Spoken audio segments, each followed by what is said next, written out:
I'm sorry, but you're not allowed to ask that question here. Please try again.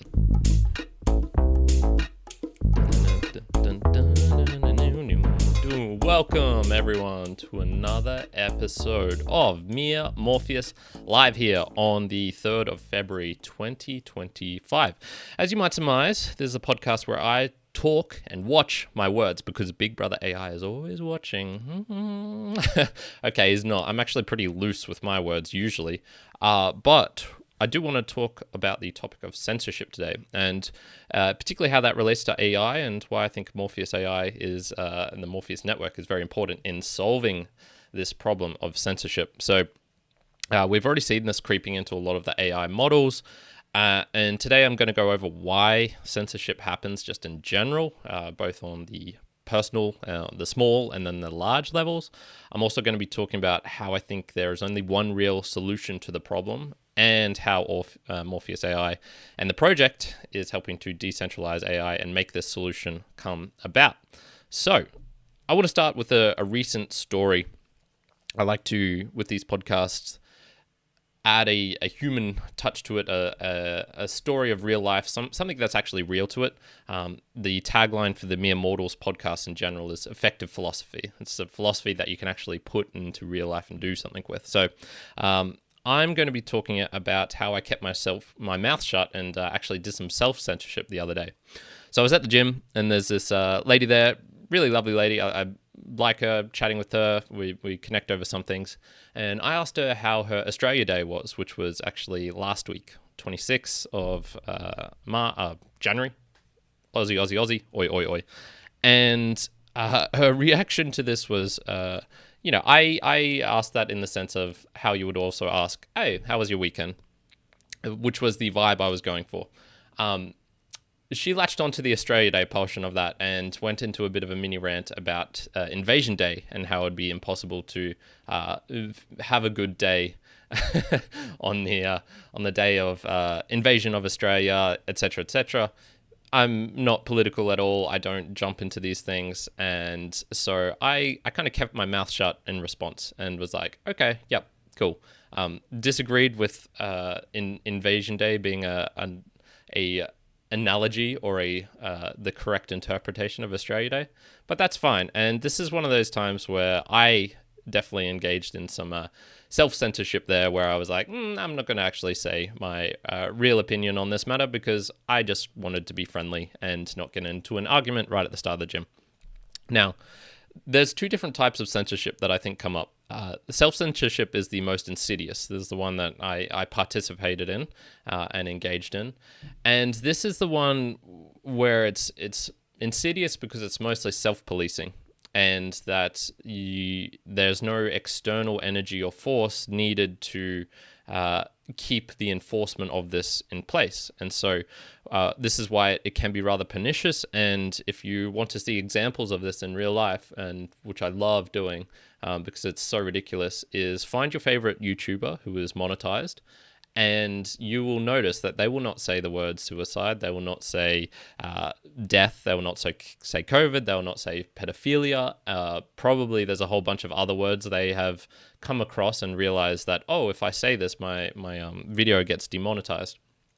And so they have a very strong incentive to not say these certain things. And you could just say like, oh, okay, but they can get around it by, winking or not saying murder, saying, decomposition or unlife or something like that, and which they do. But this gets into a larger thing where they'll then not start talking about those topics because you can't talk about it seriously if you're beating around the bush and not saying certain words, and you'll eventually start to see certain topics don't get talked about, and these can be rather important topics. We'll touch upon that a little bit later.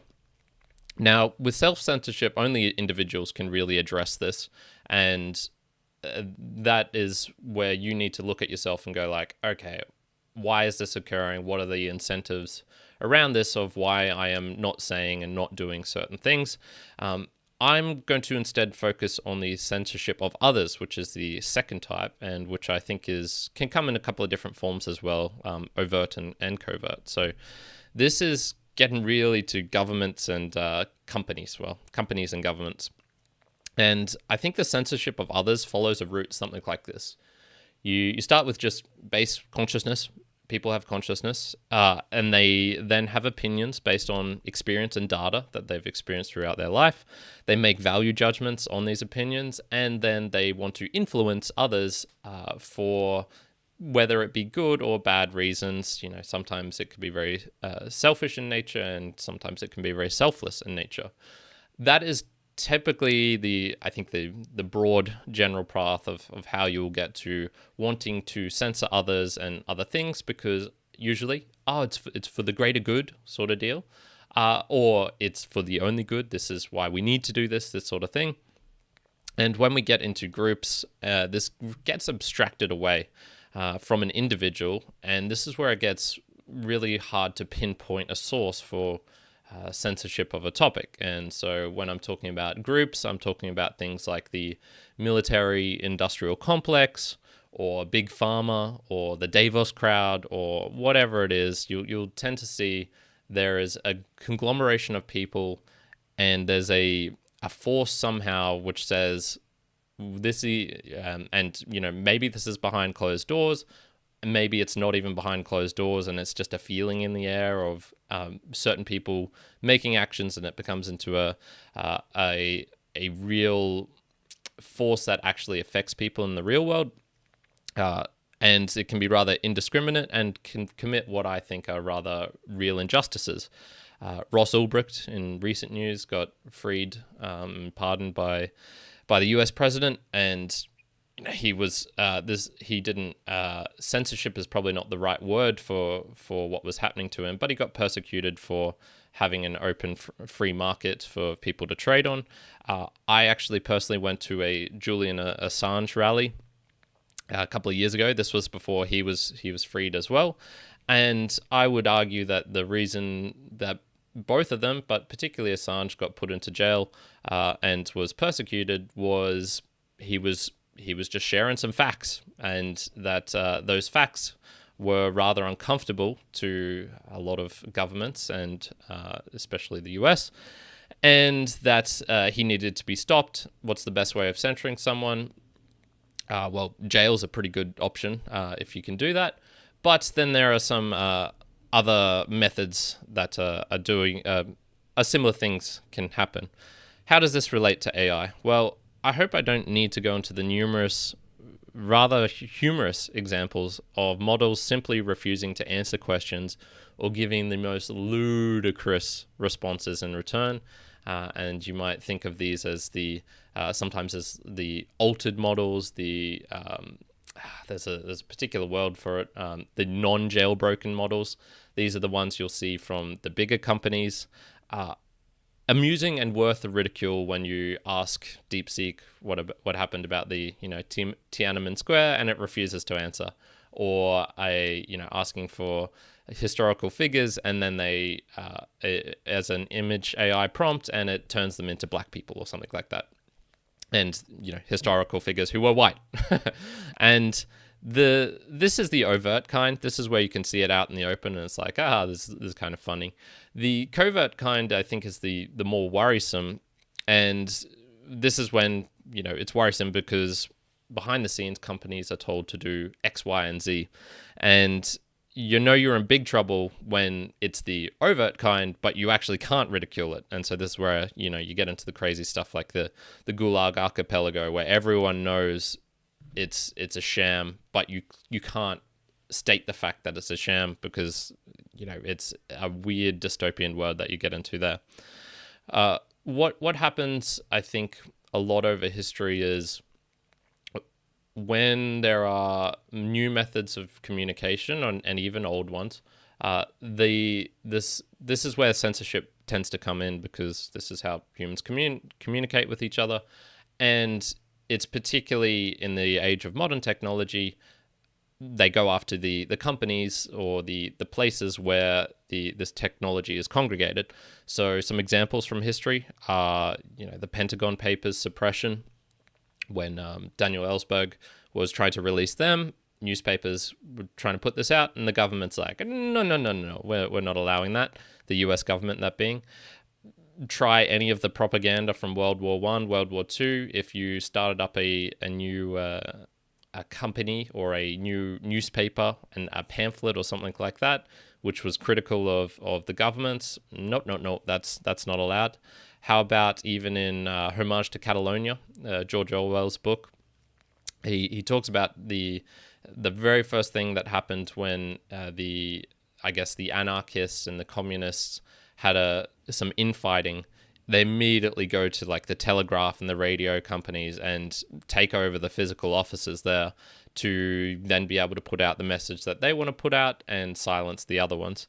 And you could even go into things like the social media companies in the recent decades, if you want to look at that, and how they get tapped on the shoulder and say, hey, your COVID, for example, hot button topic, you have to put these sort of things and have this message in place if someone types in the very word COVID. So I think the chat interface of AI is just so compelling that this is going to be a kind of form of communication, and hence governments are going to start kindly requesting AI companies with a little tap on the shoulder saying, hey, on this topic, you're not allowed to say this topic, you're not allowed to say this, and this is going to be a worldwide thing. The Turkish government's not going to want certain things, the Iranian government's not going to want certain things. It doesn't really matter where you are in the world, governments all largely act the same.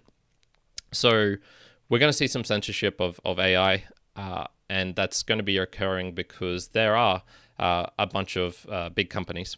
So choice is the key. How do we get away from this? So I'm not even talking about avoiding dystopias. I personally tend not to go into the doom porn side of things of, prepping and we need to do this, and if there's any like minor censorship that the world's going to end.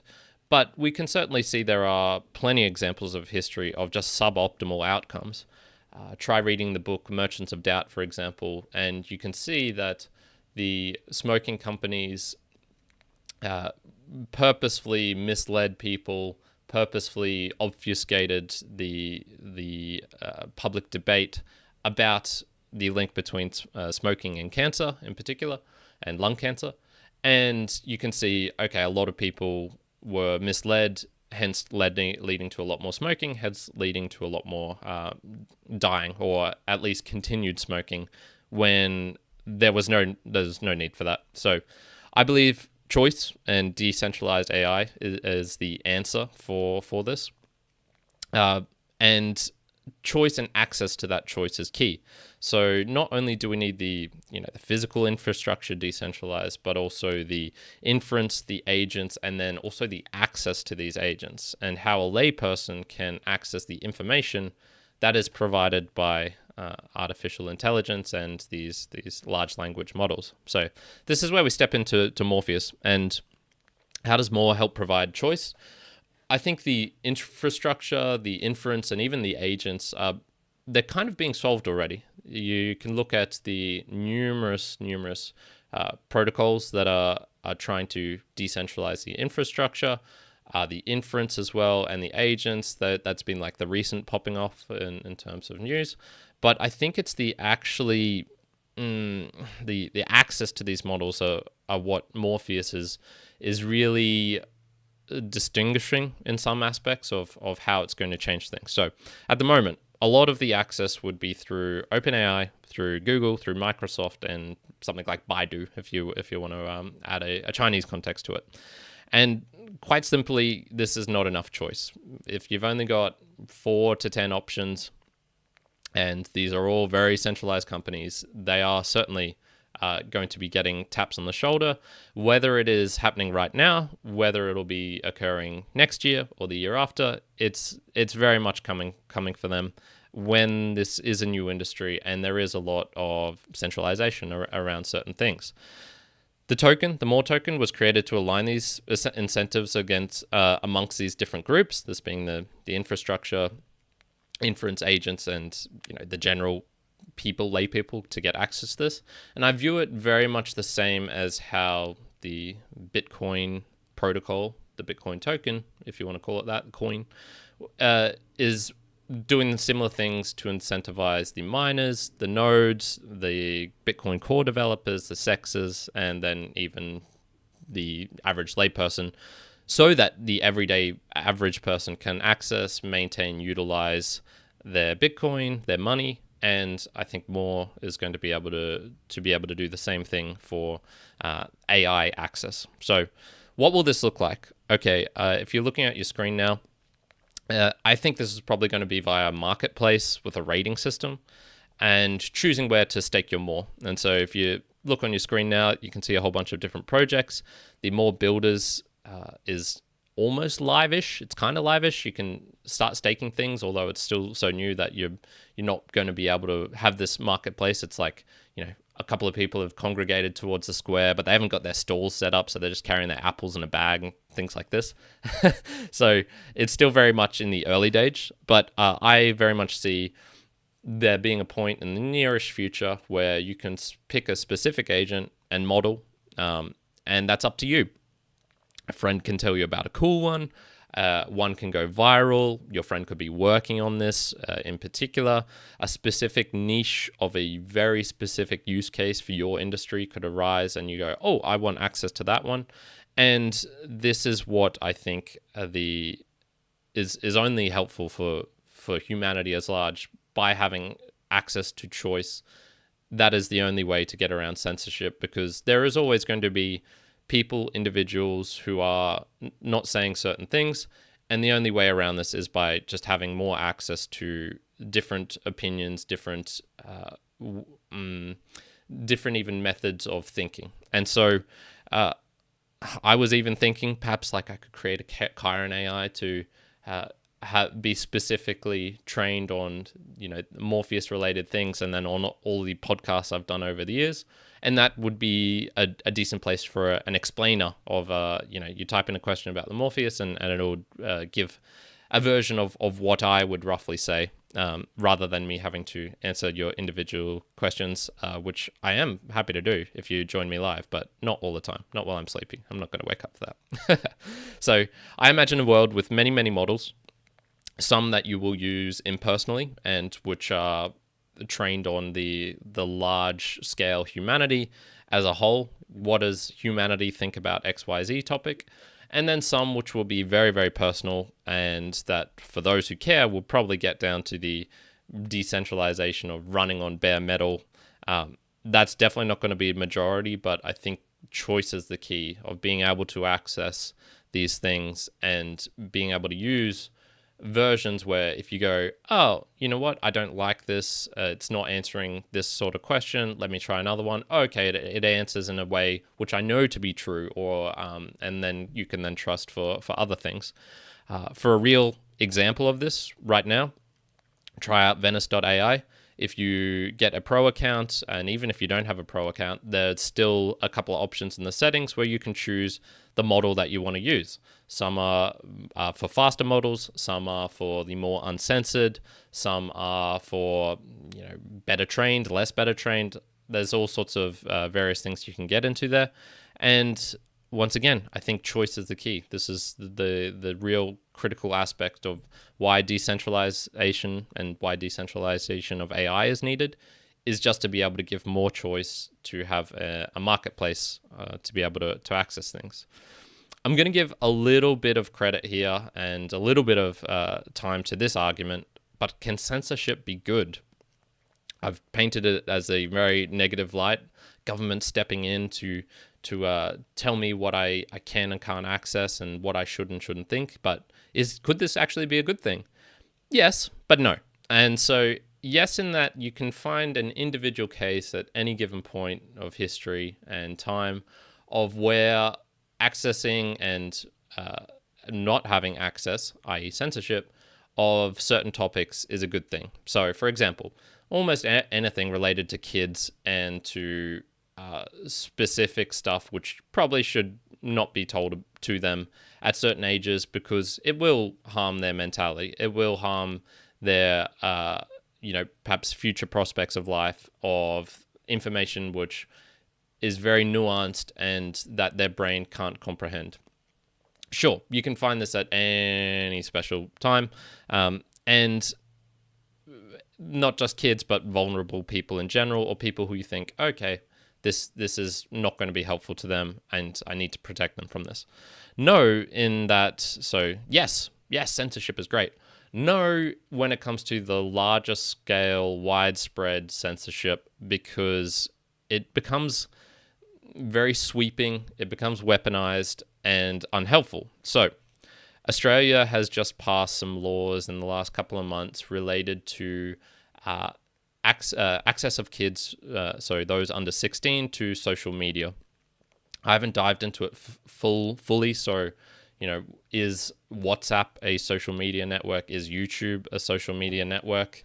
I don't know the particular details of all of that, but certainly things like Instagram, Facebook, Twitter, Snapchat, they're going to be having a lot of restrictions. They've got 12 months to put in place processes to ensure that kids are not getting access to these things. What's going to happen from this? Well, nothing's going to happen for 12 months.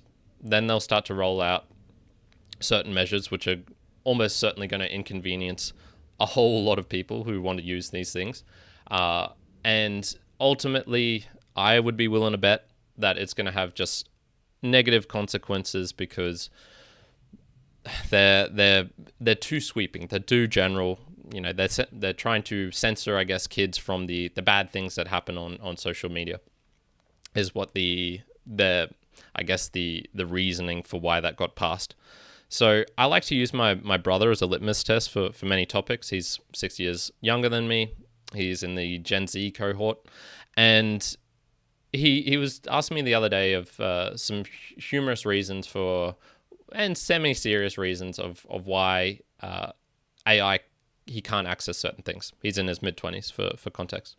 And I was saying, like, oh, this is probably why certain things are happening, and but here's some access to these things if you want to ask these questions. Here's Venice.ai, it'll give you a decent crack at it. Now, some of these things were humorous, straight up jokes. How do I get my Colombian girlfriend to wash the dishes and clean up more? And then some of them were on the more serious side of things, which are, related to health and stuff like that. Or gray, murky areas, which, whilst not super illegal, are not super legal either. And he found tremendous benefit from that and was able to get some useful information. So, it kind of gets to, like, what's the reason that people don't rape, steal, and kill? It's not because of laws. By and large, it's because those things are unpleasurable and not fun to the generality of people. But for those with different wired brains who physically, are attracted to kids, or who are murderous and love pain, sadistic in that sense, we need to put place in things so that you're not hurting other people and not depriving of them of their life, liberty, and property, things like that. So having bad information does not mean you'll act upon it, much like video games don't lead to crime. So when it comes to these broad sweeping, you shouldn't be thinking about this, you shouldn't be doing that, it's kind of similar to the only criminals care about privacy argument, which is foolish, because here's a small list of things, and which I think at least one subject you'll agree on should remain private, and that you wouldn't want broadcast out to the world in general. Anything health related, finance, sex, relationships, security, social taboos, religion. There's plenty of things where you would want to ask an AI about a certain topic, and that you perhaps would not want known to the general audience. I'll ask one, which I'll not ask one. I'll tell you about one which was very deeply personal for me in this last year. My mum passed away from Alzheimer's in May of last year, and the day after her death, or the day of her death, previously I would have thought this would be the worst day of my life. That I'd never had anything even remotely that personal happen to me, and happen to her, obviously, but to me, my family, and how it would affect me. But what I found was that it was just actually a normal day. Sure, I cried a little bit, but it wasn't the worst day of my life. And I was kind of a bit perplexed by this. I was like, well, shouldn't I be feeling bad? Shouldn't what, is something wrong with me? Am I uncaring? What's going on here? And I went onto a Reddit board, and there was one related to people going through a very similar thing, and I can't remember the word for it, but it's basically like preemptive grief.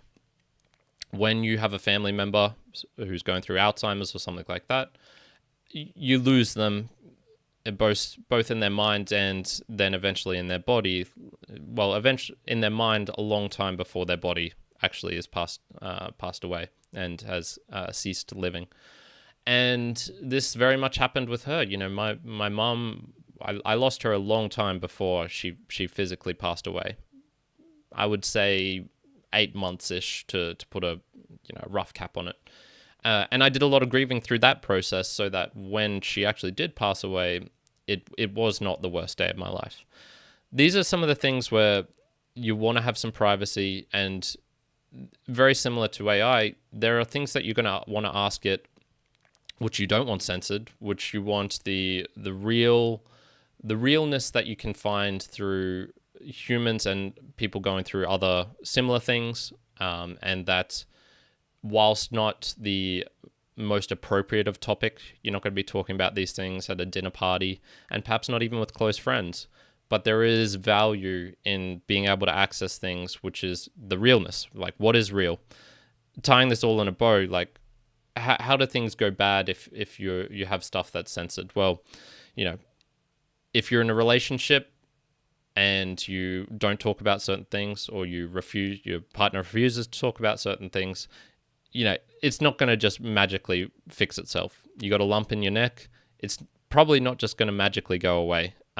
Mounting credit card debt, pushing that to the side, putting the bills in the rubbish bin doesn't make it just go away. And when you have problems, when you have things that you want to find, you want access to, and it's true and it's real, and the argument for censorship is generally along the lines of, it's fake news, it's this is not true. The amount of topics where the true is, and fact and fiction of where something is set in stone, is pretty much limited to the world of physics and mathematics. And then anything that gets outside of that, interpretation of events, of all those topics that I talked about, the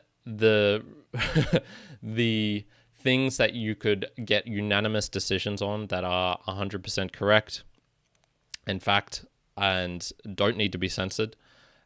There's nothing exists like that. So, I personally don't want a world where 16-year-olds in Australia aren't getting access to AI because there's bad things written on there and bad outcomes could happen. So hence why we need decentralized AI, so that we can get around this whole thing, and why I think Morpheus is very important in that whole process. So that is this little episode recap there. This is a value for value podcast. I would love it if you could share this with someone who wants to learn more. Obviously, you can go to the YouTube channel, subscribe there. This is a RSS feed as well, audio only version. So jumping onto there is very much appreciated, and listening there. At this moment, I'm really looking for feedback. Two episodes in, still really new. I'm wanting to know, is this time slot at 11 a.m. Australian Eastern Standard Time on a Monday decent for you? Are there other time slots where you would join in live if you could, such as my co-host here is? I see him in the chat saying holy more. Do you want less real life examples? Do you want more generalities? Do you want the opposite? Do you want more tangible things like those little stories that I shared there? Is there a different structure, things that you would improve on, not improve on, or double down on? These are all sorts of things that are very helpful to me right at this starting stage of a new podcast.